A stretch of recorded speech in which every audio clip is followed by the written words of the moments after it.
Ассалаумағалейкум, харма қазақ елі, ат жөнім Марғұлан Нұрданғазыұлы. Міне Әлімнұр Тұрғанбайұлын Қытай шекарасында ұстап әкеткеніне 29 күн болды. Сол уақыттан бері хабар жоқ, хабар ошарсыз кетті. Ал енді ол кісінің жары қолына бір жапырақ қағазын ұстап, бір ғана жазуы бар. Қағазда міне көріп тұрсыздар, Тұрғанбай Әлімнұр Қазақстан азаматы деп тұр. Енді бұл қылмыс па?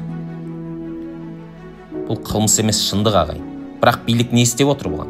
Айдың күннің аманында әйелді күштеп ұстап алып кетті. Қолында бір сіріңкенің сынығы жоқ бұл кісінің. Қорғансыз әйелді, күйеуін жоқтап шыққан ананы қудалады. Әлімнұрды Қытай қамап отыр қазір. Ал оның әйелін Қазақстан қамауға әзір болып отыр.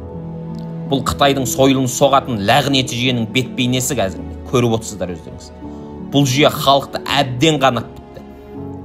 Енді қарапайым ананың көз жасынан да қорқпады бұл лағнеттер. Халқым, үнсіз отырмайық. Үнсіз қалсақ ертең бұндай жағдай кез келгеніміздің басымызға келуі мүмкін. Әлімнұрдың жары жалғыз емес екен, біздің бар екенімізді, халықтың бар екенін билік түсінуі керек. Халықтың теңіз, ал ханның кеме екенін де түсіну керек. Теңіз толқыса кеме сөзсіз аударылады.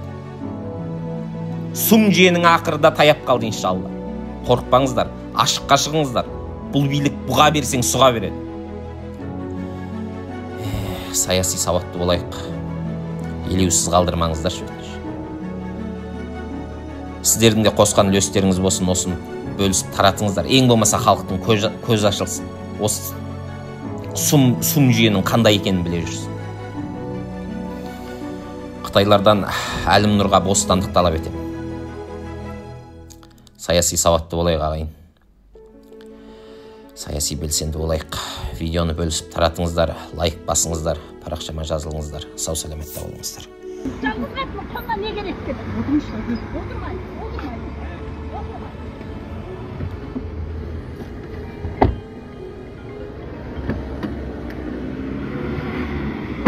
Қайсы жолға кетті?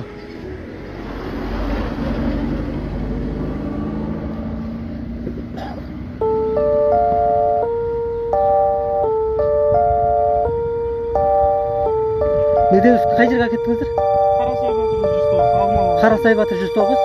Жақсы.